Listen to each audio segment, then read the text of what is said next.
Testing, testing.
Testing, testing.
Everybody turn your phones off, please. Make sure they're on vibrate or silent. In compliance with the Open Public Meetings Act of 1975, adequate notice of this meeting has been provided. If any member has reason to believe this meeting is being held in violation of this act, they should state so at this time. Hearing nothing, Pledge of Allegiance, please.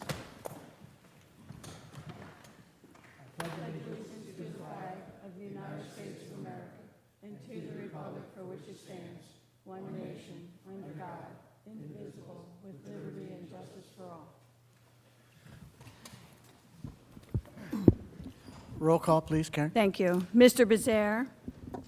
Mr. Jones? Here. Mr. Belasco? Here. Mr. Crowley? I'm here. Mr. Gorgone? Here. Mayor Mullick? Mrs. Reed? Here. Deputy Mayor Sheehan? Here. Mr. Lundholm? Here. Mr. Malloy? Here. Mr. Paducas? Here. Thank you. All right, we have the minutes for March 22nd, 2022. Any comment on the minutes? I just have one comment. On the second page at the top, and 9.5 feet should have NAVD 88 as the units that we discussed, that should be there. And then eliminate above above mean sea level. Okay, so eliminate above mean sea level, and after 9.5 feet, you want NAVD 88? Correct. Okay. Craig, does that make sense? Yes. Okay. Okay, do we keep the versus the 10 feet, 10.5 feet? Yes. Yes, okay, very good, thank you. Subject to those changes, is there a motion to approve the minutes? Second? Second. All those in favor? Oh, wait a minute, roll call. Okay, so we have a motion by Mr. Gorgon, seconded by Mr. Lundholm, is that correct? I think it was. Mr. Belasco? Mr. It's Kraft? fine either way. Okay, okay, I'll pick then. Motion by Mr. Gorgon, seconded by Mr. Belasco. Mr. Belasco? Yes. Mr. Gorgon? Yes. Deputy Mayor Sheehan? Yes. Mrs. Reed? Yes. Mr. Crowley? Yes. Mr. Lundholm? Yes. Mr. Malloy? I believe I have to abstain because I wasn't here, is that right? Yeah, so I abstain. Thank you. Mr. Jones? Yes. Oh, Mr. Paducis? Abstain. Thank you. Unless you watch the tape. Okay, we have one application for this evening. SP Cape May Marina LLC, 124 Roseman's Lane, Block 1061, Lot 101.05. Gentlemen? Thank you, Mr. Chairman, and hello, everyone. Andrew Catanese on behalf of the applicant, SP Cape May Marina. This application involves property located at 124 Roseman's Lane in the C6 Marina District. The property is the site of Cape May Marina, which I'm sure you're all familiar with. It is a 200... What's that? I got to say something real quick. Okay, go ahead. I'm sorry. Oh, that's right. Because it's Mr. Monzo's off, Mr. Catanese is part of Mr. Monzo's office. He's part of my office. Partner, that's true. He's in the little office down the hall, you're in the big office, that's right. No, I just want to point out something. Mr. Monzo and an accountant named Francis Lamb have been appointed executors of an estate, and that estate needed to hire someone to collect money for the estate, and they hired my law firm. I don't perceive it to be a conflict, but it's just one of those things that I just want you to, I just feel I should say it, but I don't perceive it to be a conflict. I don't have anything to do with the applicant. It's not Mr. Monzo's family or anything like that. It's just actually an attorney who passed away, and they're the appointed executor and executors. So I'm working for that estate, basically. My firm is. So I just wanted to disclose that. But I understand Mr. Kennedy has no interest in the applicant's property or anything like that. He's just an attorney who gets paid win or lose. So I don't perceive myself to have a conflict, but I just want to bring that out because I know that Mr. Catanese's office appears occasionally before everybody, so I wanted to make that known, okay? That's all. If anybody has any questions, you can ask me, but that's the gist of it. If I have a conflict, if an applicant or something, I'll make sure I deal with it. I don't think it's ever happened, but it may. Thank you. Good. And to my left is Jay Shulo, the project planner and engineer. Briefly, the site is the location of the 210-slip recreational marina known as Cape May Marina, a marina with an existing marina building. The third floor of that existing building was previously approved by the Planning Board in 2014 as a marina clubhouse. The proposal today is to convert that third floor marina clubhouse unit into a transient rental unit to be used in connection with the marina. Both the use that is there now, that is the clubhouse, as well as the proposed use, the transient rental unit for use in connection with the marina, are permitted uses in the zone. In this application, we're not proposing any changes to the site. We're not proposing any expansion of the building. We're not requesting any variances whatsoever. We're simply proposing to take that third floor and change it from one permitted use to another permitted use. When we do that, it triggers the board's site plan jurisdiction and would normally require site plan review and approval. However, because we're not changing the site in any way, we've requested a waiver of site plan review, which would allow that change in use, those interior changes to the property, and again, with sort of minimum disruption to the site. Based on that, and again, with no variances, no changes to the site, we're going to keep our presentation short tonight, and we'll take questions is probably the best way to come at it if there are any. And with that, if we could have Mr. Shulo sworn and qualified as an expert in planning and engineering, Okay. we'll let him get to it. We'll also swear in our board engineer, Craig Hurlis. Do each of you swear to tell the truth, the whole truth, and nothing but the truth, so help you God? I do. All right, thanks. Mr. Shulo, just so that we're clear, we would like to offer him as an expert in planning and engineering. Okay with you, Mr. Chairman? Yes. He I has go through appeared Any- before. Yeah, well, zoning board a bunch. I don't know if I've been here in a while. Yeah, West Cape May too, but if you want to hear, just say what your licenses are, that's. Sure, I have a, excuse me, professional engineering license in New Jersey, been licensed since 2005. I have a professional planning license also in New Jersey, licensed since 2015, I think. Been before the zoning board multiple times. Also have a bachelor's of engineering from Stevens Institute of Technology, practicing professionally for 22 years. Started my firm 4 years ago. Have been focused completely on land use approval processes, site plans, exactly like we're talking about tonight. Very good. Thank you. If you would, yeah, provide an overview, thank you. Sure, so, this plan set that I'm going to refer to, or to which I will refer, was what was submitted to the board as part of the application, so it's nothing new. I don't know if we have to enter it as an exhibit, Rich, but It's part of the packet submitted to the board? it is, yes. No, it's okay. Okay, so it's going to be hard to see from there. I don't know, there's a whole lot I can show here, but it's Cape May Marina, so it's at the existing Spicer's Creek and Cape May Marina site. That's on the end of, well, it's on Roseman's Lane at the corner, at the bend where you come off of Lafayette, right into the middle of the site. As mentioned previously by Andrew, the site today was approved by this planning board, multiple different versions, the latest of which was for a fee simple subdivision for single-family homes, and then to make the Cape May Marina site the actual marina with the clubhouse on the third floor as mentioned. The site contains the clubhouse building itself and a parking lot along with the access to the marina slips. There's also a well for dropping boats in and out of the travel lift and a services building on that site. The remainder of the parcels that make up that development are owned by separate people, separate owners. We're just here for the Cape May Marina site specific. And as Andrew mentioned, it's just that third floor unit, which when approved was for marina clubhouse use, which, you know, generally was for like special events, gathering, meetings, that kind of stuff. Pretty large occupancy load that was generally just open space. As you can see in the plan on the, or the view on the left here, what we propose in the proposed condition, which is shown on the right, and these plans were not prepared by my office, but by the architect retained by the applicant, usually returning into a rental unit for, as Andrew mentioned, transient visitors to the marina and boaters generally. So there will be no increase in parking demand, no increase in intensity at the site, excuse me, and in fact, a reduction. Sure. You said for boaters generally, do you really? I'm mean not, that? You sorry. mean Boaters. Boaters only, excuse me. Traveling boaters. So this is something that has become a, I'll say relatively recent kind of use. The reason that the Scarboroughs hadn't proposed it originally when they did this development is they thought the Marina Clubhouse would be used for that. Special events have been generally non-existent, and it's not a really good use for that space. So repurposing it as this rental unit, we think will not only activate the space, but provide an amenity to marina patrons, visitors to Cape May, anyone that will be traveling by boat to visit the area, which happens pretty frequently. And some examples would be fishing tournaments.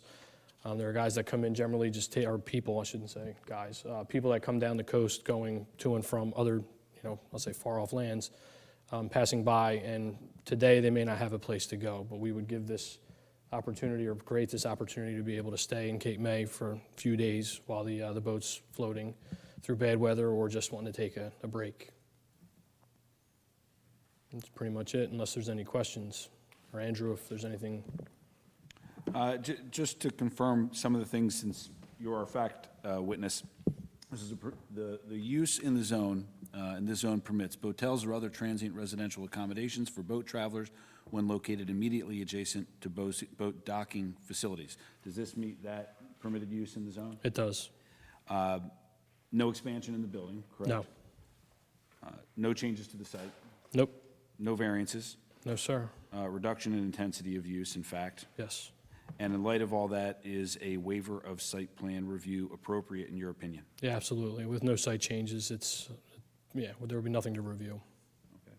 How many boat slips are there, do you know? 210. I just have a clarifying question.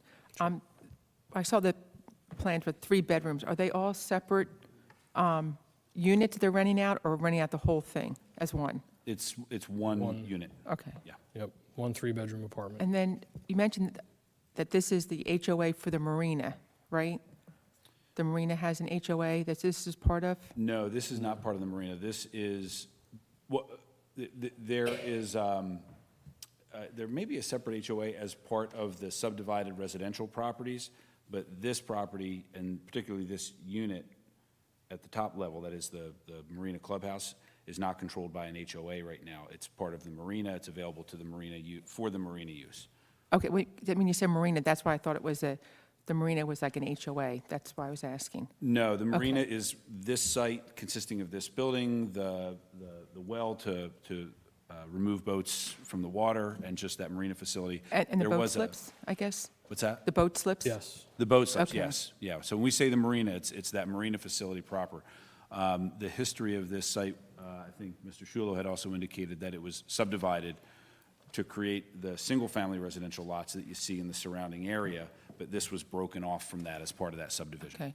I want to make clear, you said there's no parking required, right? But there was parking required when it was a clubhouse. I guess my concern is that now that you don't need that parking, there's going to be buildings built on the parking lot. Oh, no, not Okay. as part of this application, absolutely not. The parking demand may have been there by way of like reality, but the zoning requirements didn't carry a separate extra amount of parking that was needed for that piece. It didn't, okay. I didn't No, know if they, it's because just it the was a marina. clubhouse, they were saying you had to have so many parking spots. No, not to our knowledge. It wasn't in the previous approvals. So the distinction between the two, the marina property that we are and the overall development, we call the rest of it Spicer's Creek. So the signage is to, if there is an HOA, it's tied to that. The marina may be a member of it, but this space is not part of the HOA's jurisdiction or oversight. Okay. And I'm not familiar, this cannot be condoed out, correct? No, I don't, no, well, hotels or other That would not be transient, Transient. what do you, It was sold as a condo, like a single-family residence. no, you cannot use this for permanent occupancy. Okay. Right, but but the question of whether it can be condoed is a different question in my mind. I can tell you there's no intention of doing that, because it has to remain, Had to be associated with a marina or something. right, it's got to be associated with the marina, so it's got to be for boat travelers when located immediately adjacent to boat docking facilities. That's, The definition in the code for a boatel does reference parking. well, bear with me Can you here. say that again? The definition of a boatel in our new code does reference parking requirements. Right. So, And by the way, also, the occupancy tax ordinance that was just passed also includes these kinds of operations, and they have parking requirements as well. Well, let's check the first part, because I thought Okay. our engineer report was that the use didn't have parking associated with it, but you're saying it does, so let's look at what you're talking about and see what it says. What section are we looking at? he's looking at the definition of boatel. Now, let's start with the C6 code. What it says is that boatels or other transient residential accommodations for boat travelers when located immediately adjacent to boat docking facilities. The definition of a boatel is a building or group of buildings including separate cabins or a row of attached individual rooms containing living and sleeping accommodations for transient occupancy with accompanying dock facilities or a combination of dock and parking facilities. That's what I'm talking about. Yeah, Well, it's included in the definition, but it doesn't have a requirement associated with it. Right. It says that it could be in it. I read that to mean that it can either have boat slips or boat slips and parking, but I didn't read that. I think that the idea here is that this is only for boats. That's why I corrected when you said generally for boating. I thought it was for, yes. Yeah, it is.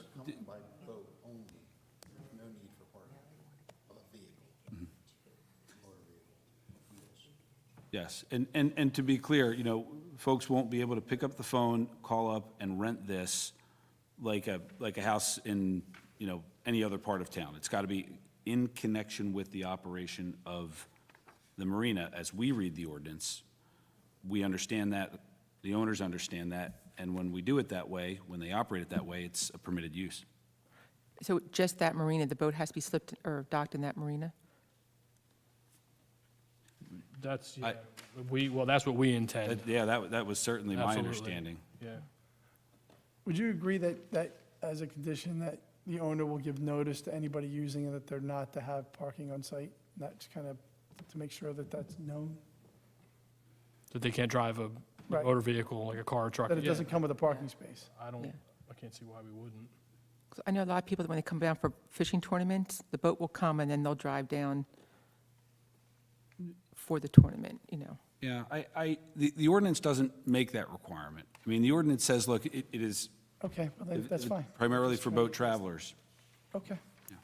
My question is, what is the square footage of the whole area of this apartment? Let me.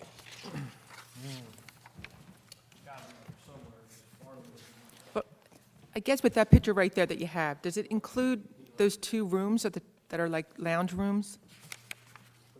Well, it's in town. This is a stair corridor, that's an elevator, and that's. Right, but go up. There's a room to the left at the top, and there's a room to the right at the top. Yeah, that's part of It's huge. Okay.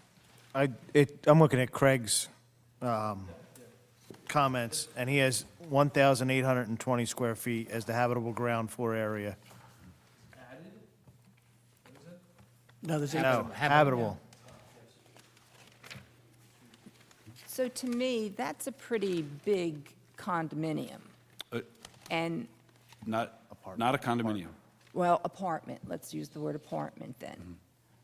And if they're coming in on a boat, I don't understand why they would need that much space, 3 bedrooms and that great room with the kitchen, and then there's another little room, isn't there, that I saw on your drawing? It's not a room, it's outdoor, it's under a covered porch. Is under a covered porch.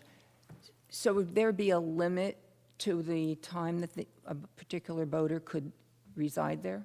It needs to be transient under the definition of the ordinance. Now, the definition of transient isn't specifically defined anywhere in Chapter 525, at least as I saw it. For our part, we know that transient means no permanent occupancy, and the owner knows that it can't be leased in that manner. It needs to be that type of transient occupancy and needs to comply with the requirements of the code. Actually, it is defined in that by reference. If it is, then I apologize, then I missed it. 525 has it by reference defined as the state defines it. Transient facility. But I will take note of it then. Is that less than 6 months, I guess, or? Yeah. By the way, our code also, excuse me, Gary, our code also requires that these transient facilities are to be treated like hotels and motels and other rental properties with respect to parking requirements. I don't believe that the code calls for a parking requirement. We could certainly hear from Mr. Hurlis or Mr. King. It does as a rental property. Okay, the difficulty that we're having, though, is you're saying things, the code says things, and that's helpful, but it's more helpful if you would tell us where you saw that so that we can look at it and verify it. Yeah. I'm not saying you're wrong. No, I know. I'm just saying that if you're going to say, To the well, occ- you know, the engineer's letter says parking's not required, and you're going to come in and say, it does require it. I'm not saying you're wrong, and it's helpful information, and I'm grateful for it, but it would be easier for us to react to it if you said, because you read section 235, and Yeah, it so- says X, and then we can look at section 235, and Mr. Guy needs to have a fair opportunity to react to it, and we can deal with it. It's defined in chapter 457 of the municipal code.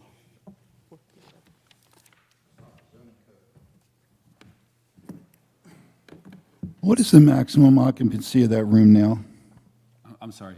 The maximum occupancy Of for that- events? That unit? Well, the clubhouse room, Yeah. like as it sits today, like, I think it's 120 is what the owner told us. And what will you be limiting it to, maximum occupancy for renters? There's only sleeping accommodations for, I mean, at most, if you sleep on couches, 8. What entity actually runs the marina? What section did you say?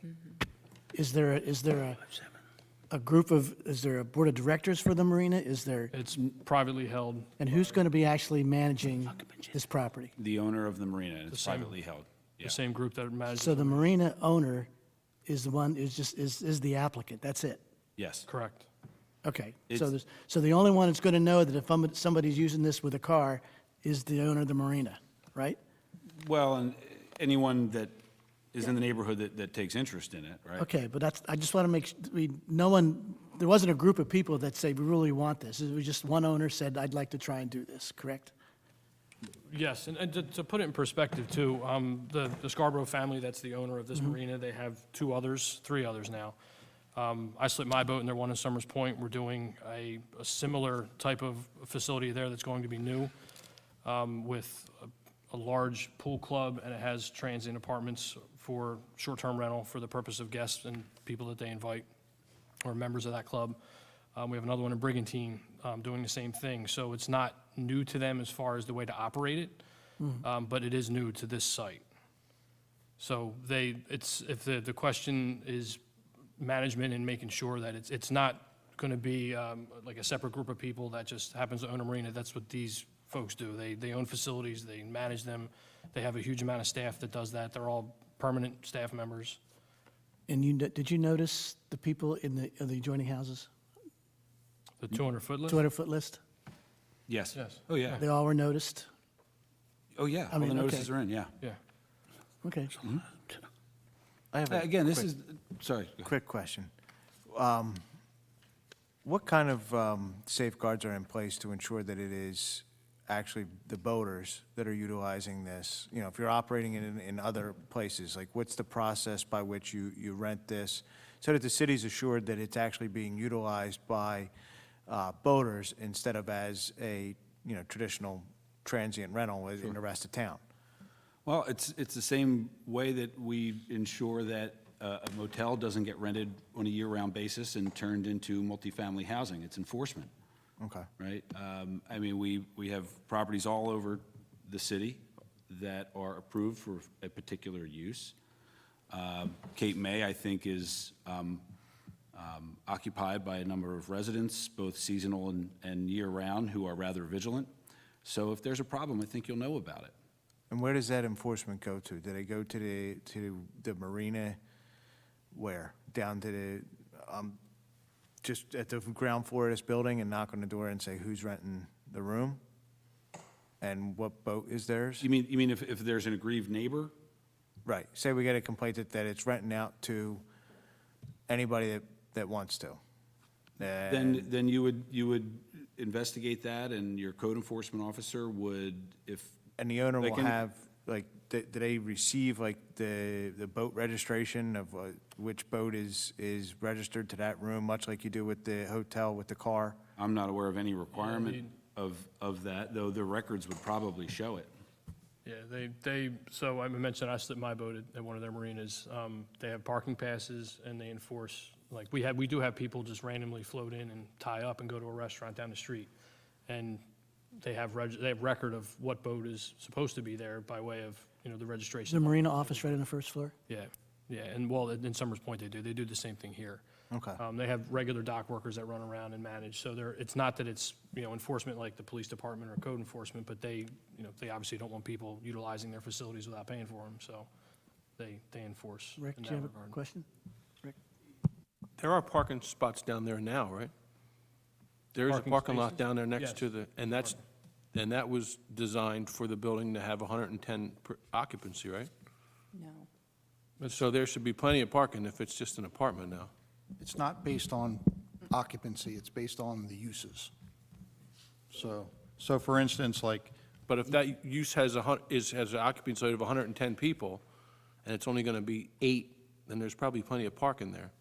yeah, I believe the big parking driver for that site is the .5 or .6, and I'm not looking at it right now, but .5 or .6 spaces per slip. So that's what generates the parking number.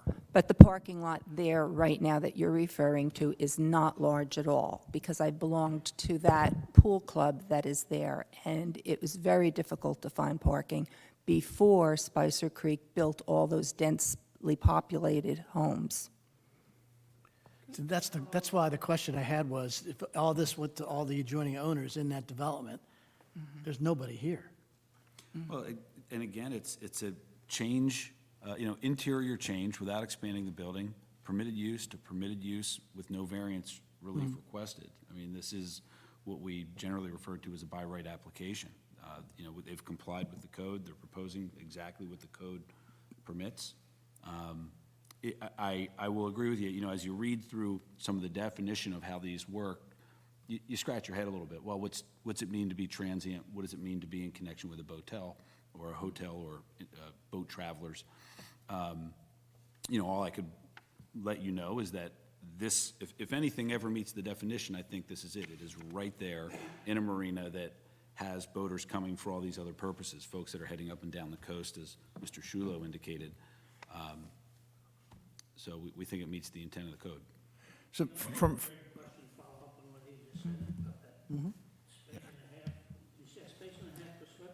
It's half a space per slip, but I believe this was a CAFR project, and their requirements are slightly higher than ours. They're 0.6 spaces per slip. So I think, 110 spaces, Slips. so there should be 120 spaces. But if spaces have already been accounted for each of the slips, a transient boat is using one of the existing slips, so therefore it has parking, it accommodates parking for that boat anyway, so I don't see why it would need any additional parking. Looking back to when this was approved in 2014, was there a waiver of parking requirements? there was some relief given for some parking issues, and I'm just looking at the resolution 4/8/2014. There is some reference to that.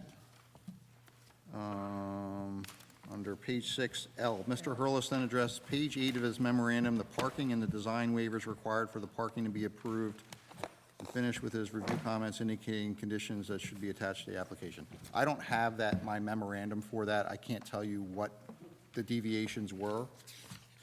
Maybe it's in there specifically somewhere else, but lots of... 2014, and then subsequent to that, there were 38 homes built there. They had to be approved, and their parking requirements would be, if they're 5-bedroom or 4-bedroom, would be 3 parking spaces per unit. Now, was that waived also? No, all of the residential sites complied with parking. That I remember. Right, so every one of those. Yes. So this So there, not only is there parking in front of the marina building itself, behind the first row of buildings, there's some back by that pool. back by the second pool that's out closer to Lafayette. There's additional parking there, as well as on-street parking, too. No, there's no parking in that street. There are some. There are some spaces that were approved. There's 2 spaces Yeah. right before the alley where I think the planning board a year or so ago approved access to the back lot there. Yeah, but there were on-street parking spaces approved when that subdivision was done. I don't know, I can't tell you the numbers.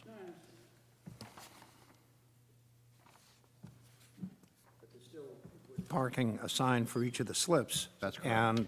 And a transient is going to take one of those slips, so therefore it has parking Right. My, accommodated anyway. So My- I don't that think was- it's. that was my it's a moot opinion. point. To your Sorry. point, what we're doing now is taking a slip that would have a parking demand associated with it and a parking requirement and removing it. Because now we have a slip occupied by someone who doesn't bring a car. Wait, is that true?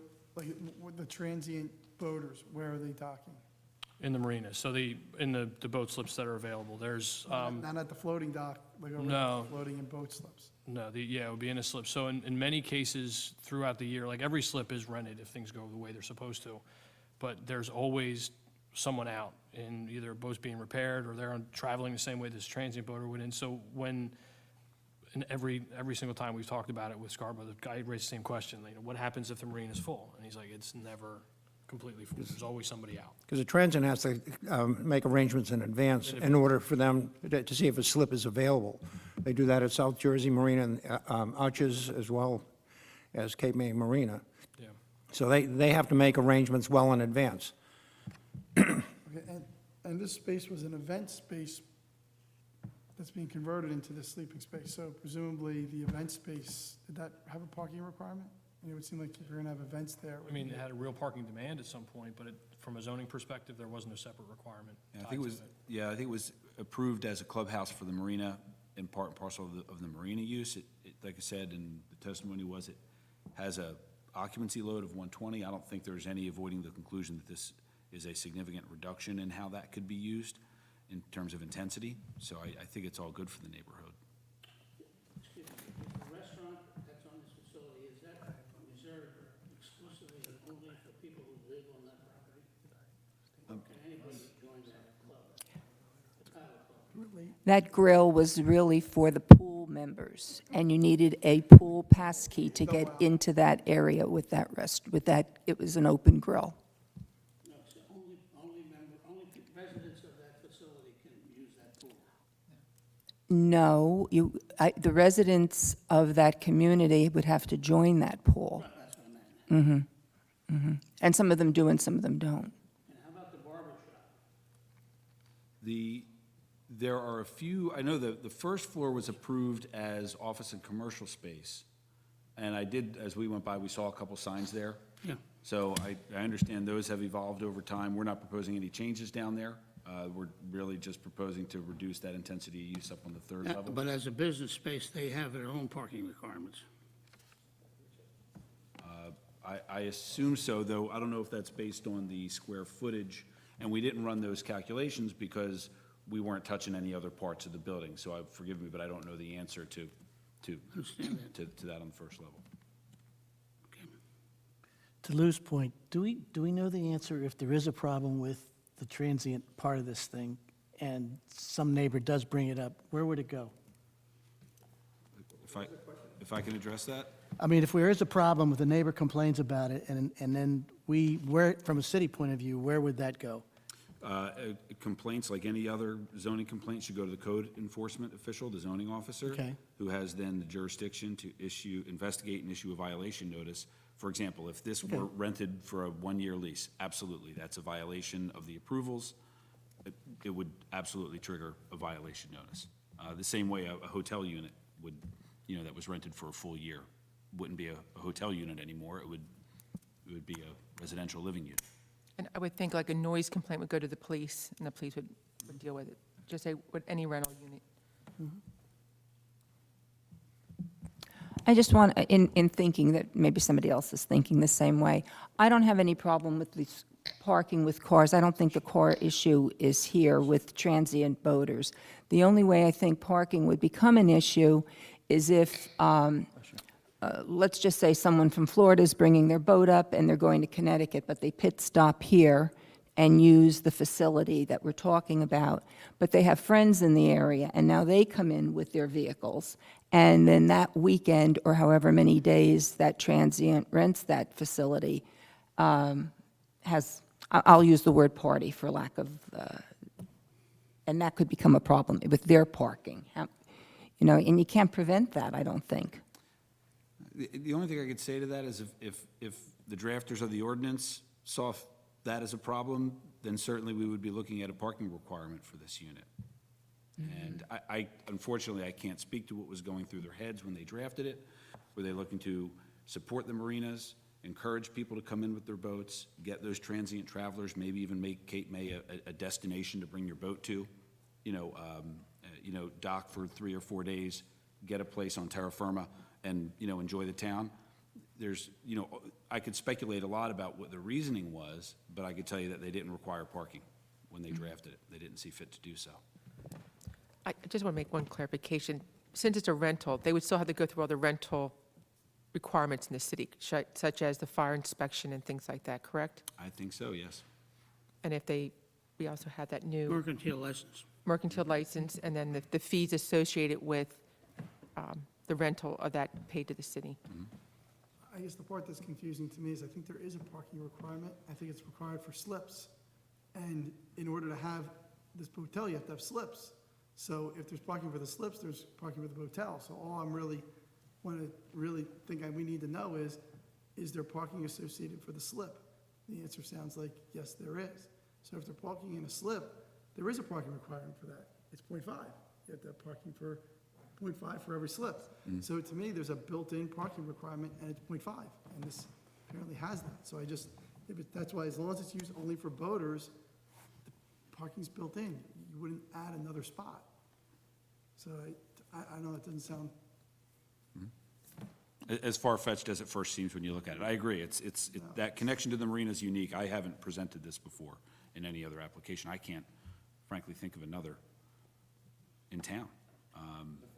First one I can ever remember. Yeah, yeah. I was surprised to see it as a permitted use. I was like, ooh.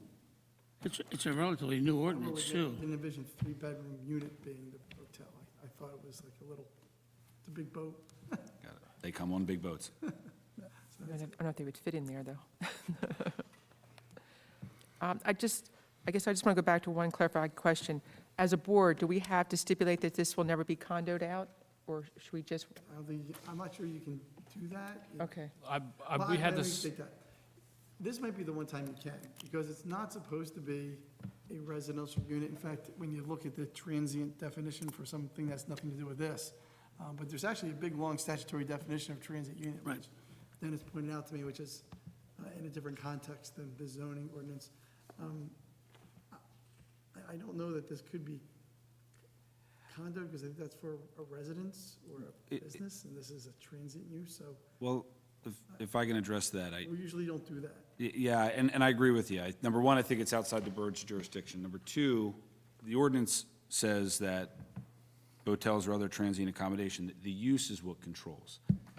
And let me be clear, there is no plan to condo this out. I mean, the word condo came up among the board conversation. Our client has no plans to do so. That being said, the bottom line is, Cape May has a certificate of zoning compliance, right? Every time a property is transferred in this municipality, the buyer receives a certificate that advises that buyer precisely what they're buying. So, there could be no person that would ever come into ownership of any of this, whether it be the whole thing someday when the Scarborough family sells it, who thinks this is anything other than what it is, transient accommodations. So no one can change the use of this property, and that's the protection. Christine, let me just talk this for a second. I don't purport to be an expert in this condo thing. I know enough about it to be dangerous. There's a law out there that you can't really discriminate against the forms of ownership. So there was a time when people didn't like condos. So there's a law that sort of says you can't tell people they can't condo their building, okay? The reason that I think this might be different is that it has to be associated with the marina. So if you were to condo and separate the ownership of this unit from the owner of the slips, then it kind of defeats the thing that I just talked about, that, hey, wait a minute, the parking's built into this motel thing and they're kind of together. So it's a little different, but I just don't think we should take the risk of violating that principle of discriminating against condos. It's going to be used for boaters, it has to be. So I think that's true even if they were in different ownership. So I think it's just enough that this is being approved for a transient boat-associated use, and there's going to be a resolution that says that. And if they use it for something different, then the zoning officer can do bad things to them. I guess I was bringing it up is, it's not a house. You know what I'm saying? It's not apartment. So what do you call that area, since it's not a house that's not renting a room out? A hotel. Hotel.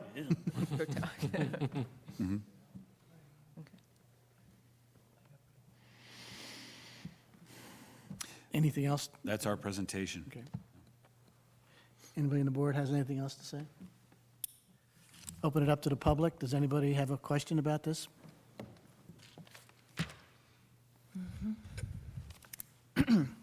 Jules Rouse, 1010 New York Avenue. I do a lot of Say that boating. again, sir?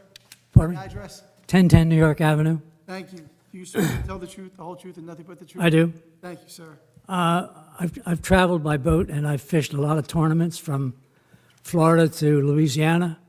And in almost every case where there is a transient facility to stay in, there's also transient dock space. They complement one another. And it works out very well. The difficulty we have in Cape May is we've got some absolutely fantastic tournaments, fishing tournaments, and the boats and the people come from everywhere. They're big, expensive boats with lots of people that participate on a given boat for a given tournament. And they come to town and they frankly have a difficult time finding a place to stay.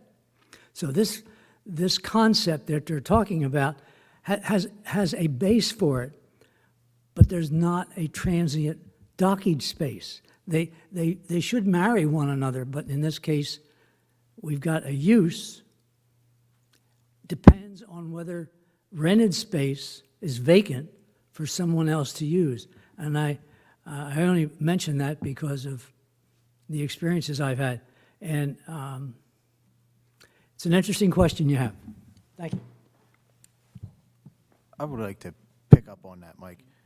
You know, we've spent a lot of time talking about car parking, and really for this unit, we should be looking at boat parking.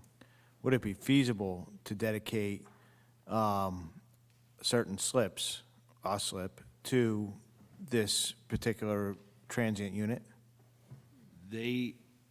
Well, the testimony was that boats are always in and out, so transient slips can move around. As one person might be away with their boat, someone else might go in it. As one boat may be up on land getting repair work, I think Mr. Schuler testified, that would open that slip up.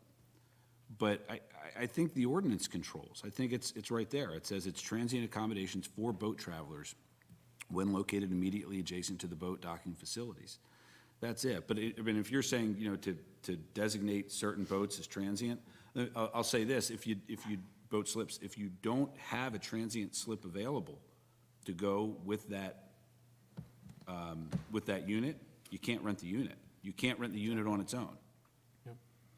It's got to be associated with a boat slip. Your boat went somewhere on the site. The way I see it, I used to be a boater. I have a smile on my face now because I don't own a boat anymore. But having said that, but you know, with the boating, like they said, if there's a vacant slip, then a transient can use it. Okay, then the slips are not 100% utilized 100% of the time. And what you're looking at here, at the most, is 3 boats, because there's 3 bedrooms in this unit. So that's the most I could see this thing ever even using, which I think is relatively minor, but it enhances what the marina offers to boaters. I mean, boating is a big business here in Cape May, and especially sport fishing and the fishing tournaments and all that. And I think it contributes a lot to the economy and being able to accommodate more. I think this is a great idea, my personal opinion. But I think it would help to contribute to the local economy by allowing that type of thing. And it does not take any additional parking because of the count for the parking that goes with each of the slips. Now, in this unit, is it 3 bedrooms? Is it a 3-bedroom unit, or is it 3 individual units for rent? 3-bedroom unit. The whole thing, in other words, you can't walk in and just take a bedroom. You got to take the whole thing. 1 unit. Using all 3 bedrooms, or it could be 3 two-person boats, let's say, or whatever, at the most. That all know each other. Pardon me? That all know each other. We're getting Let's hope so. Well, and I want to point out too, for Mr. Belasco's question about assigning a slip, one of the difficulties we would have is the gentleman that came up to speak, talking about the larger fishing vessels for tournaments. Not every time this is rented, it'll be someone with a huge boat. It might be somebody like Craig or me with a bay boat, or a smaller offshore boat that doesn't need a monster slip. No, our boats are big enough, but they're not that big. So it would hinder the client or the applicant greatly to say this is the slip, because it's going to be underutilized probably almost more than half the time.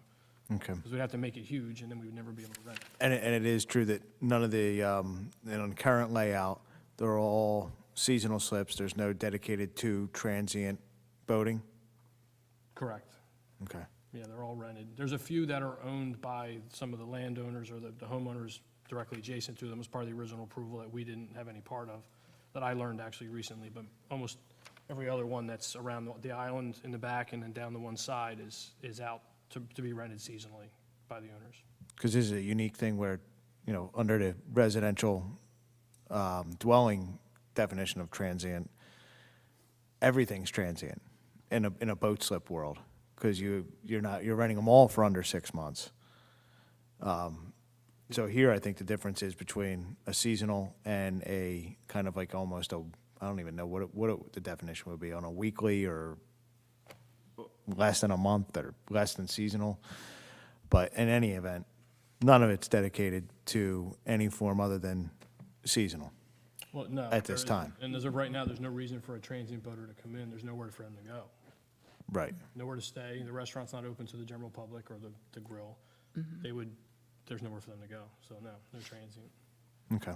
So I understand that process of booking this room. It could be then, it would sleep how many? 10, you said? 12? If there are people sleeping on couches, it could fit 10, but that's not what we envision at all. Maybe if it's a really big tournament that they have a big boat and they want to just stay for the night.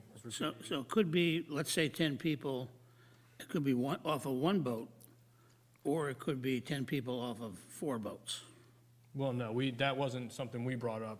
That was mentioned as a possibility. We never envisioned for it to be more than one boat coming in. And then you would rent them the boat slip that they use and rent them for the rooms.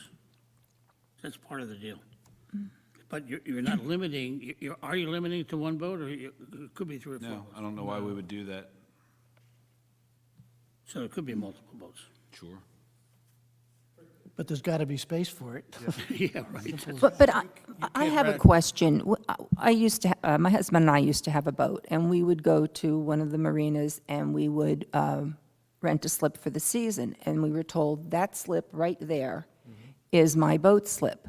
Now, if I take my boat out for 2 days and come back, I want that to be still my boat slip, because I've paid for that. That was the area that was pointed out to me. I said, yes, I'll take it. It has enough water at low tide. It's good, okay. But now you're saying you're going to take somebody else's boat slip that they've paid for a season and use it again as a transient slip? First and foremost, I think we're intruding into how the business owner is going to run the operation. I mean, they know, here's what's important. This cannot be rented to someone that comes down simply to rent it for a week like any other rental in town. It must be associated with the marina. It's for boat travelers, by definition in your ordinance. Now, how the marina operator sees fit to do that will be his business. I can give you an example. I'm not a fact witness, but it's my understanding that many of the larger marinas, when they bring in tournaments, will take the resident boats and give them a free haul out and power wash for the summer and put them back in. There's a lot of creative ways to deal with these types of things. But to free up one space or 2 or 3 would not be a big deal. Really, you only need one. I think the marine operator has the ability to do that. If they can't, then that place is going to sit empty, and I think that's the important part. I think 10% of boats are broken at all times. That's a reality. That's why he's smiling. I can say too, as a fact. No, but if you're a prudent boater and you're going away for a period of time, typically what I would do is I'd let the marina go, no, I'm going down and take my boat down to Ocean City, Maryland for 2 weeks. And typically they do that. And maybe the gentleman here could correct me if I'm wrong, but I mean, if you were taking your boat out for an extended period of time, you usually let the marina know that you're doing that sort of thing. It's part of, like, a flight plan, if you will. It's a float plan, that's what we call it. Okay, so, but, you know, just for what you were saying, I had a slip actually at Cape May Marina years ago, and that was my slip, okay? If someone were in my slip, right to the house there, and I'd tell them to get that boat out of there, okay? But typically, they don't do that unless it's an emergency situation. And I remember a hurricane, that happened. They evacuated boats from South Jersey Marine and brought them over to Cape May Marina because it was a protected area, okay? And they doubled up boats, and that was an accommodation because of an extreme situation. So, again, you're only looking at 1, 2, at the most 3, and a lot of the transients, they end up staying on the boats anyway. That's where they party. Did the owners ever we were talking about 3 separate units. Did they ever think about that, since they're looking to give transient, This is an awfully big space for someone coming for, I just have trouble with the square footage for what we're the need of what we're talking about. Yeah, programmatically, I'm not sure Yeah. exactly, but I know just based on, so I've known the Scarboroughs for a really long time, done a lot of work with them recently. They usually don't do stuff for the purpose of, grandiose image type, like, we're gonna make this in hope. Like, they know this market's there, and if it were to be better suited as 2 units, or they would have proposed it that way. So I think, just based on my conversations with them, that maybe it's the larger tournaments they're trying to focus on. I'm not sure, but they think this is the right size for what they want to do. And I want to also mention, you were talking about how you're not a fact witness, but the way that, so contractually, it can be written in. I'll give you an example. If you're familiar with Farley State Marina, now Golden Nugget, used to be Trump Marina. So they have the boat show, the Immortal Boat Show every year. They have 2 or 3 other big tournaments. Now Jimmy Johnson has his coming in there. They have written right into the contract, during these weeks, you may get pulled. And that's just how it is. So if we know the tournament, the schedule's known generally, and if that's something that could happen, we're gonna write it into the contract for this, so that people that have these slips know that there's a chance they're gonna be asked to pop out, and, they won't just be thrown out, they'll get compensated somehow, it'll be part of the deal. Or maybe there's different rates that get written for people who could get pulled versus those who will never wanna leave. It can be worked out, absolutely. And a 3 boat crew,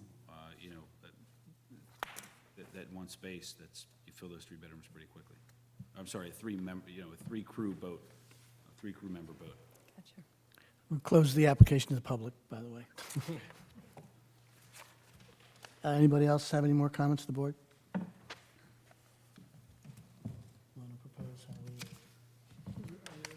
Discussion. We're done. This application does not require any variances. They're seeking a site plan waiver, as I understand it, correct? Correct. That's it. Craig, did you have any issue with the site plan waiver on this? No, I recommended it. There are no site improvements. The site's been approved in all the improvements that were proposed in 2014 were done. There's no impact to the parking, therefore I did support the waiver of site plan review requirements. Do you want to go over your report, Craig? We Other than pretty that? much did, other than, it's a permitted use, it's a by right permitted use. My only concern was to make sure they weren't renting it out like an Airbnb to encourage vehicle trips. I mentioned the parking. There's no parking specific standards in our code for this hotel or transient use. And it doesn't make sense to me why we would require one, because we are essentially utilizing something that's already has a parking requirement that's been improved. So therefore, I would just ask that the general review comments in my memo on page 3 and 4 be conditions of approval. Craig, with regard to number 8, I understand there was some question raised as to whether this really was a historic district or not. For our purposes, we're going to say, I'm going to say that they require historic preservation. The project, I'm going to say Historic Preservation Commission approval will be required if necessary. If applicable, right. Applicable, It's, okay? it's essentially, all of the improvements are interior. I don't know that the HPC would even review this application. I doubt it. But that's just a standard condition I always recommend. Okay, yeah, I think the applicant's in the impression they're not in the historic district, and someone thinks they are, and then there's a letter that, so I think just for purpose of this, that's not really something that we decide here tonight. That's something that the first instance is decided by the zoning official. We'll let them Leave it take at it. that, and just, if they need it, they need it, if they don't, they don't. I just have one question, I'm sorry, I just found out my notes here. Does this require COA payment? We'll certainly check in with Mr. Belasco. I doubt it, because I don't think it's housing.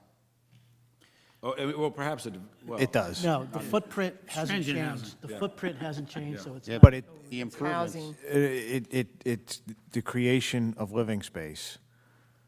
So just like if you had a deck that you enclosed, you haven't changed your footprint, or a enclosed porch you change into living space, it now becomes COA. It would be, but it follows the same calculation as what's the increased assessment from it versus its current. In the overall scheme of the entire marina, this is probably a very small portion. But yes, it would require a co-fee. It's interesting, because I'm curious, and it's like a hotel, it's a motel. That's what the use generally is. It's not like it's an Airbnb or something. It will, But commercial use. it will require a commercial co-fee that's 2.5%. So this will, You don't want to argue that. But we don't, but we don't do commercial. commercials are a state law that just came back a couple of years ago after all of the permit extension acts finally expired. This commercial COAs also came back. So yes, they will require a COA fee. Transient housing requires COA. All commercial property expansions require a COA fee. Yes. Craig, Okay. I don't recall seeing a COA condition in any of our resolutions. Maybe I'm missing it. That's Isn't that something that involves a building permit? It's a standard condition I usually have in every one of my review memos. Is it in there? It's in this one, too. It is? Let me look. I just glanced through it, I'm sorry, I did not see it. That's why The last one. Number 9. Yep, whatever the requirement is, Oh, we'll that's, comply with. okay, thank you. Oh, so I can just leave number 9 in. Thanks, Craig.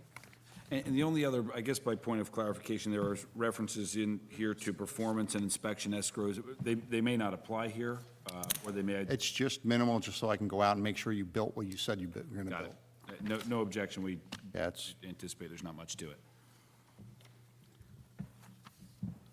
I just had one Go ahead. clarification. I've got too much time in my hands, I think, but I'm a nut about parking, because we don't have enough in this town, and not necessarily with this issue, but I would like to understand the documents we got. Craig's report said there are 49 vehicle parking spaces. The plan that was submitted back on 2014 said there were 58 spaces. And the submission for today's meeting says there's 63 spaces, and that there was a 2-space parking requirement in your submission. they didn't provide a full site plan as part of this application, because they really didn't need to. This is a partial, because there are some areas of parking that are provided, like satellite around the site. So I only counted off what's on that plan. So I did not do a full site accounting. So you didn't capture the ones over on Faro or on the pool area? So I would rely on the resolutions and the past engineering reviews for the total site. What is this 2 on your submission then? Why would you say there's 2? It's on page 7. 7 of what you're saying.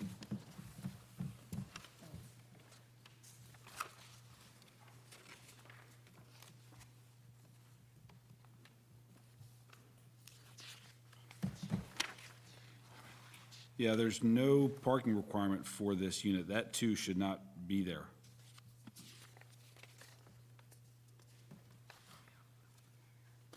And we'd be happy to submit it. Mr. Cadney's, where are you looking at? In the chart, on the application, top right corner, there's a page 7 on the fax, looks like a fax page, and there's a chart in there. And when the application was put together, it indicated parking requirements required by Ordinance 2, and that's incorrect. It should be 0. And I agree that's 0, because my chart says 0. The chart that'll be in the resolution will be Craig's chart, as usual. Could make a comment about the applicant, but I won't. I trust Craig's calculations also. Any other comments? Yeah, the only concern I have for this resolution going forward is that I would like to have it stipulate that this operation is subject to the occupancy tax ordinances of the city and the residential rental mercantile license ordinances of the city. probably, maybe it goes without saying, but I'd like it to say that. I respectfully would ask that it not be in there. Those other rules either control or they don't. They may change from time to time. If it's subject to them, it's subject to them. I don't know that we need to gum up the resolution here with that, but I'll leave to the board's discretion. I don't want to do it. I mean, otherwise, I mean, I'm not going to start picking and choosing laws that they're obligated to abide. I mean, it's not a zoning, I mean, they also have to abide by the noise ordinance, and the dog walking ordinance, and The only trouble is at the heart of this proposal is the notion of a transient rental space. And that needs to be clarified somewhere. well, the term transient rental space, I assure you, will be in the resolution. Okay, as defined in our ordinance? It's not defined in our ordinance. Yes, it is. It's not defined in our zoning ordinance. No, it's in the code for, Hotels and taxes or something. yeah, right, well, okay. But this isn't, this is planning board, correct? It is a planning board, yeah, I know, I understand that, but I'm sorry, I don't mean that, okay, can we just back up? Maybe I don't understand what you're asking, because I'm not going to start putting tax obligations in the planning board resolution, so I just got to understand exactly what you're asking. no, it's the obligation of the owner of a property that commercializes a residential space. They're no different than anybody else that does it, right? If that can be clear without having to add something, I'm happy with that, too. I just don't know that that's our function, like, we don't do tax. They'll have to register as a rental, and they'll follow all the rules from there on, right? No different than anybody else. Okay. Maybe I'm wrong, I'm not an attorney, but that's I how hope you're every...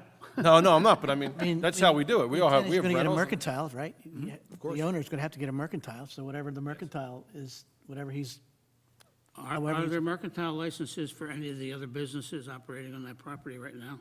I assume so, but I don't know. Cito, I assume so, but I don't know. barbershop? That's not our problem to figure Well, that out. If you have an issue with businesses that are being conducted on there without a mercantile license, then go down to City Hall and have someone issue a violation or investigate it.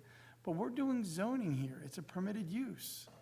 So, you know, whenever we yeah, approve a house, they you're may rent it someday. This- And if they this rent, per- this is the but permitted hold on. use. When Okay. we approve a house, they may rent the house someday, but we don't say to them, and if you rent it, make sure you get a mercantile license. So, I mean, I guess I don't, that's not what we're doing here. We're Okay. doing zoning. Fine. But just to add, this is our first handling of the Botel issue. So I think there's a little bit of clarification for everybody, that's all. Oh, absolutely. Yeah, yeah. And listen, I've not said to not discuss anything that's been discussed. It's perfectly fine to discuss it, but now I'm being asked to put in a zoning resolution That's- obligations The that only thing, aren't the part only of reason I zoning. raise it is to make sure that we're clear about what that implication is, as Zach said. Well, look, I have my own concerns about the concept of transient accommodations in this town, and I've addressed them previously, okay? That's why I know there's no definition of it, because I've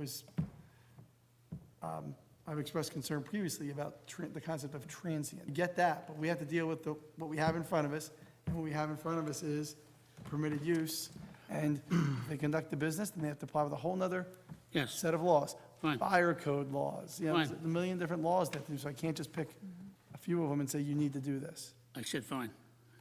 Well, the mayor seemed to be concerned, so I wanted to, now I'm worried about the mayor too, I got two of you, so I just want to make sure we're. No, I just wanted to put it out there that we're all trying to kind of consume a new topic in Right. town And of that's, course, you're not participating in No, this, right? You I'm were just not. saying it's a general statement, not directed to this particular application, because you're recusing yourself from this application. That's right. You are? He has a boat slip there, I told him he can't. it's one of the smaller ones. But he came in a little late, so I said, you're late and you're conflicted, so you can't vote on this. You're going to be the one that gets yanked when they need a transient spot to keep it up. Have you seen his boat slip? Who's going to want to like that? All right, so you understand what I'm saying? I hear you. We're good, we're square. So I don't know if a Botel qualifies as a hotel that requires all the things that hotels do. I don't know, I'm not that smart, but they've said here that it's a permitted use, and that's what we do. Okay. So it's permitted. You want to word the motion?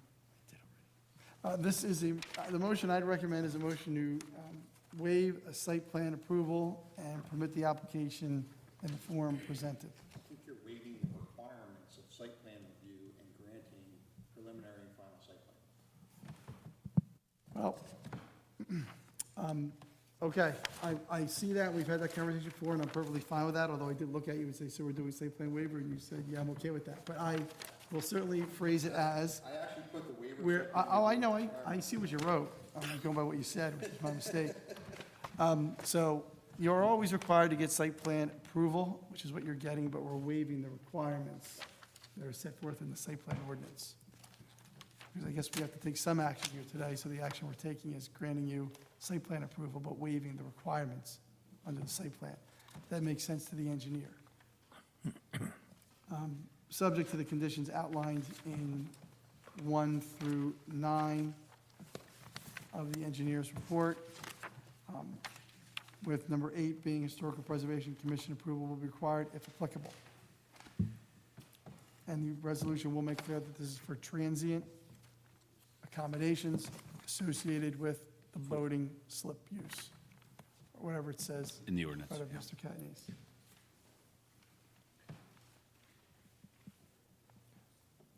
So moved.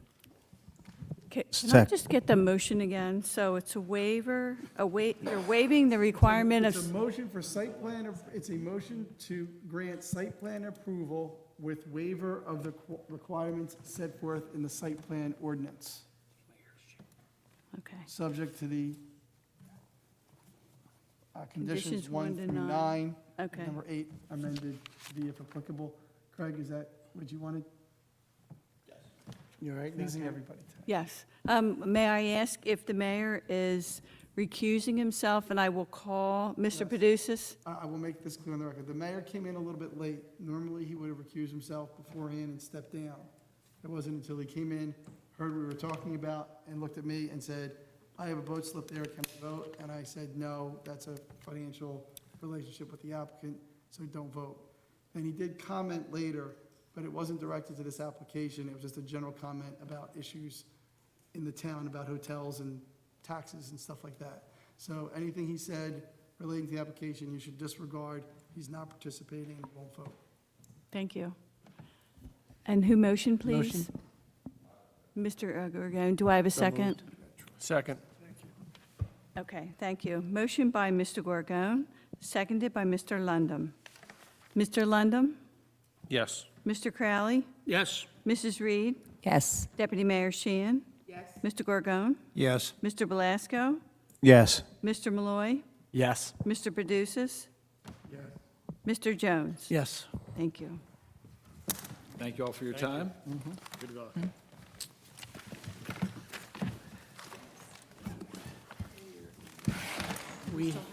I know, we have discussion on several items here. First one we want to discuss is the master plan consistency review of ordinance number 456-2022, an ordinance amending section 525 of the city code regarding vertical datum standards and confirming the applicability of NABD 88. How we want to start this? Craig, you want to say anything about this? For all the reasons I gave in my March 17, 2022 review, I recommended consistency with the master plan re-exam. And you can do that again. Do we have to vote? We already voted on it. I'm surprised. Why is it back? Can you explain to me why it's back? I don't know why it's back. Grammatical. There was an error. Well, we already had voted on this as a planning board and went to council. Council did not realize that it was already voted on. So I don't think that it should have came back here, to be honest with you, because all the changes were made that were sent to council. I thought was that the tabled. board, I didn't think the board voted on it. I thought we tabled tabled both and said that we're going, I thought we tabled it. If you look at I, Sent it back to council for correction, yeah. Yeah, I think it was the second one that we referred back, wasn't it? So if I may, the planning board had some corrections they wanted to the ordinance, and there was a miscommunication when it went up to council, so this will just be a reiteration, and we'll send it back to council with the corrections. and they're exactly in the vote from last month in the minutes. So we approved it with corrections. Yes. Okay. Both ordinances? Just the one. The one we tabled. So the first one we don't have to vote on. 456, 2022. That's this one. And this one, The second one we just tabled. table. All right, now the second ordinance we have to discuss, Master Plan Consistency Review of Ordinance Number 457-2022, I think council corrected it. an ordinance amending sections 525 And therefore, and 417 of the city code regarding expiration and extension of variance approval. just, Go ahead. I apologize, Go ahead. but I thought this is what happened. I thought there was a grammatical error that was corrected by, at the table of council, and therefore we felt that it should come back just to make sure that that was consistent with the planning board. Well, they think, when we were on council meeting, we didn't have the updated ordinance that was done by the planning board to include that 10 instead of 11 NADV. But it was changed from what was approved by the planning board from 11 to 10, No, right? we No. had it at 11. We had given it to the planning board, they changed it to 10. Ours was grammatically incorrect. Right, yeah. The one that was voted on here was not. Right, Okay. I just wanted to make sure. because Craig caught that mistake. Okay. So the vote that we took was on the correct, that we as a planning board took was correct. We corrected it to match it. Okay. To match it. And Now, it the just didn't only get thing corrected. that was different was, as a council, we did not change the 9.5 feet Okay. above mean sea level. We kept it at that. All right, but see, this is it. I thought the motion says, motion made by Mr. Jones to advise City Council, the board found the ordinance to be inconsistent with the 2019 master plan. So you voted for it, but you didn't approve it. You found it to be inconsistent and sent it back to them for them to make it consistent. How could it be All right, inconsistent? but it was that you found it inconsistent, so now you got to find it consistent. So you send it up for them to correct it, they correct it, comes back, and now you're going to vote that it is consistent, which is what we're supposed to do before they approve it. So we have to vote. No. I don't see how we could have found it inconsistent, but let's vote You and found vote for it to be you found consistent. Wait, you Wrong. found it inconsistent because above that, it tells you that Craig said this is wrong and they got to fix it. So you voted it, And we changed, I thought we voted and we changed it. you did, but now it's back to us, so we have to say you changed it right. So we Okay, need a there's- motion to there's I was accept gonna it? say, here we go. I make a motion. Hold on, let's get a motion to approve this ordinance 457-2022, Well, As is. I'll as make- is. Yeah. We're talking about 456, 456, yeah. the vertical We data. went back. That's the one we voted on and said inconsistent, right? Ordinance number 456. Okay, everything I just said about 456. I don't know, I don't view this as that hard. We read what they sent us. Craig said that it was wrong. The board doesn't have Craig on their, the council doesn't have Craig with them. So we said, okay, our engineer thinks it's wrong, so we voted it inconsistent and had it go back up there. It got back up there. They looked at it. They fixed it. They've sent it back to us now, corrected. No, Craig, we corrected it as a vote. We voted to correct it, which you see that in your notes, the motion is made, right, to read 10 NAVD, which is the corrected. I think section 3 is supposed to say we can't amend the 9.5 ordinance. feet also. We can't amend their ordinance. That's not what we do. We made a motion to, I guess, to say that these were the We things made that a were wrong. motion, it says right here, motion made by Mr. Jones to advise city council that the board found the ordinance to be inconsistent with the 2019 master plan. And encouraging them to modify such portions of the ordinance, including section 1, do this, this, and that. Right. And we I did. guess it went there, and then when you say "we," you're two different "we's." I know. And then city council did it, and now they've corrected it. Now it's back before us. Craig has looked at Right. it. He says, oh, they corrected it right. So now we actually, vote they and we did. say it's consistent. That's what I'm saying. The one that was sent to us, that Karen gave us, is not the corrected one. Well, I don't, Sorry, I just, this, because if you look at what was sent to us, it says 11 still. Is and that as what a they passed or council- not? No. all right, well, fine, but the one that they passed is corrected. Well, actually, we tabled it. Right? Well, then when you guys figure out what you're doing and give us an ordinance that's accurate, then we'll vote on it. Let's go to the next one. Table it. I mean, I don't know what to tell you. We don't have the, what can we do?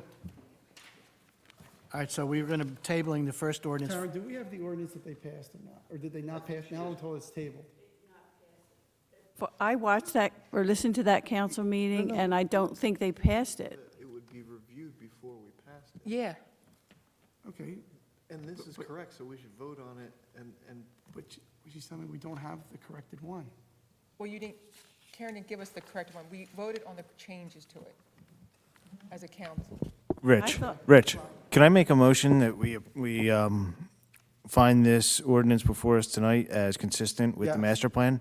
I Well, make that motion. Hold on, I think we have to, hold on, that would be wrong, that would be the wrong thing to do, because the ordinance that's sitting in front of you is inaccurate.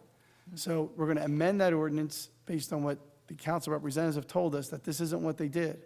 They did it right. So what did they do, Craig? What's the actual correction that they made that's not in the one that we have? They never gave me the revised ordinance, so I'm looking at their own. All right, well, Ms. Sheen has something crossed out on hers that she says is what they did. Right, Who has, this one's not right. right. I think this was sent to me by Mr. Gillen Schwartz. Okay. I think I took it. Right? You know what the change was, Mayor? I thought it was just the 10 was an 11. Right. What is it supposed to be?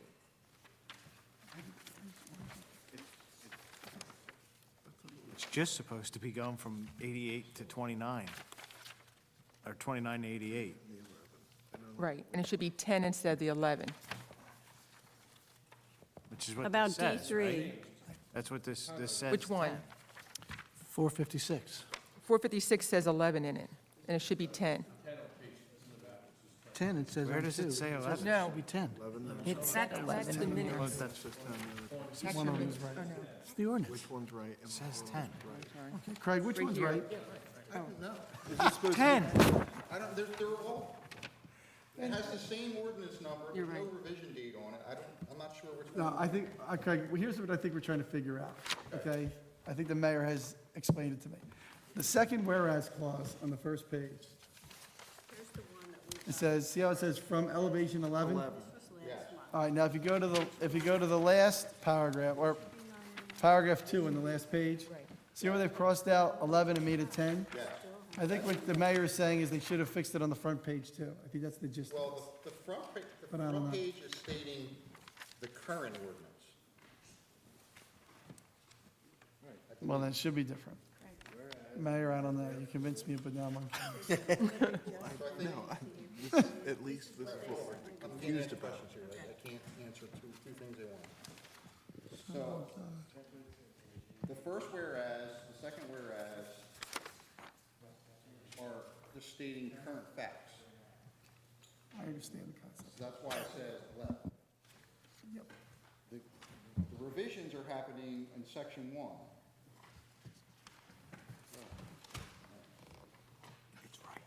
So, under number 2, the Mr. Velasco changing it says it's from- correct. He says this ordinance is correct. That is correct. It makes sense to me if that's what we're talking about now. Well, okay, well, the machine, what is it that is wrong about this thing? We didn't change it in the council. So that's where, if you want to change it, we should do it as a planning board change it. Okay. Then you explain it to them. Say the word. make a motion, we endorse this resolution. Hold on. Can I make a recommendation that we endorse this proposed ordinance? That's consistent with the master plan. Yes. 456, Yes. 2022. That's the motion. Second.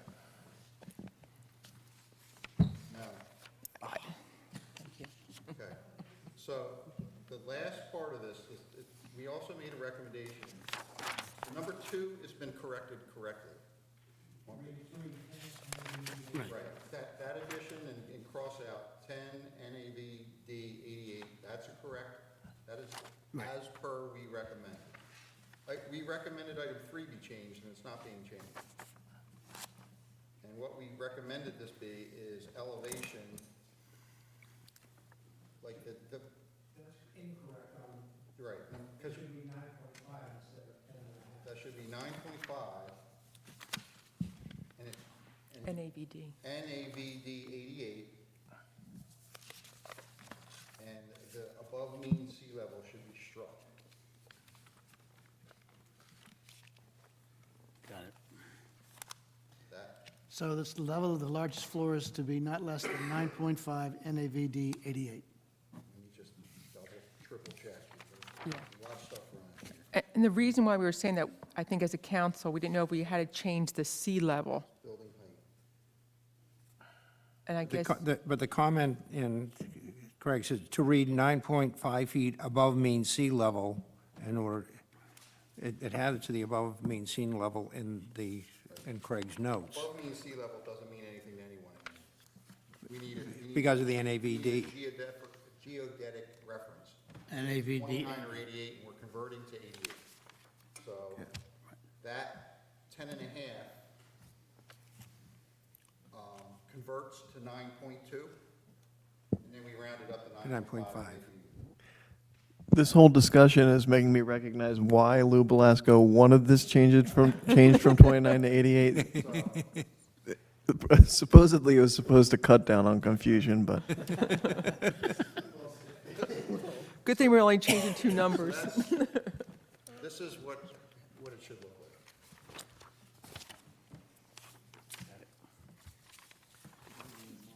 Motion to approve Craig's version of the ordinance that's consistent with the master plan.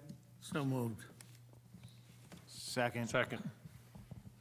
And everybody, okay, and we have the corrected version in Mr. King's hands. This is it. I'm going to hand this to the board secretary for safekeeping as a historical document. And ask Mr. Gillensworth to involve me in crafting these ordinances in the future. And do we, We'll eliminate a lot of confusion and, Two numbers being crossed out. right. Can I just say you want it NAVD 88? yes. I'm going to add the 88, okay? To Craig, To this do red, not touch that document without Craig's authorization. 9.5 NAVD. you don't want 88? You're right. I am paying attention a little bit All right, there was a sometimes, first on once that, in a right? while. Okay. We approved it? I think Lou made the motion. Lou, you made a motion? Yes. Who was the second? I'll I second. thought Rick made the motion and Lou seconded it. Am I right? Okay. Karen. Hang on one second. Motion by Mr. Lundum, seconded by Mr. Belasco. Is that okay, everyone? Yes? Yes. Okay. Mr. Belasco? Yes. Mr. Gorgone? Yes. Mayor Mullick? yes. Deputy Mayor Sheehan? Yes. Mrs. Reed? Yes. Mr. Crowley? Well, I don't know, yes, yes. Okay. Mr. Lundholm? Yes. Mr. Jones? Yes. Mr. Malloy? Yes. Thank you. All right, now what's wrong with 457? Anything wrong with 457? I can't bail you out of this one, I'm not sure what happened. Yeah. This was the one where Lou This is wanted to be longer than 2 years for them to figure out, to get the permits. The only significant change, as near as I can tell from where we were before, is to try to address the concept that what if someone applies for the building permit, they haven't gotten a response yet? So Chris and I discussed it. Well, Chris proposed this, and I said, that sounds fine. It's paragraph F on the top of page 3. In the event the applicant has applied for a building permit on or before the expiration date, the running of the period of limitation herein shall be told for up to 20 days to accommodate permit review, because they have to respond in 20 days. In the event the permit is denied or invalidated, the variance will then expire, and the applicant may pursue a request for extension pursuant to the above. So that's what that is. So it's kind of like a 20-day saving clause.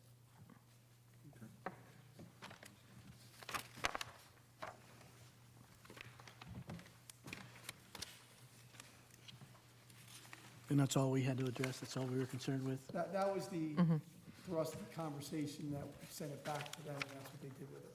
So yes. All right, so the item, that paragraph, item F from section 1, anybody have a problem with that? I guess we can, is there a motion to approve? Moved. Second. Can I ask, so are we now saying this is consistent with the master plan? Yes. Okay. And did Mr. Crowley motion? Yes. Okay, and Mr. Belasco second it? Yes? Thank you. Motion by Mr. Crowley, seconded by Mr. Belasco. Mr. Lundholm, Yes. Mr. Crowley, Yes. Mrs. Reed, Yes. Deputy Mayor Sheehan, Yes. Mayor Mullick, Yes. Mr. Gorgon, Yes. Mr. Belasco, Yes. Mr. Malloy, Yes. Mr. Jones. Yes. Thank you. Anything else on the board? Anybody want to say anything? Motion to adjourn? Moved. Aye. Mike's off.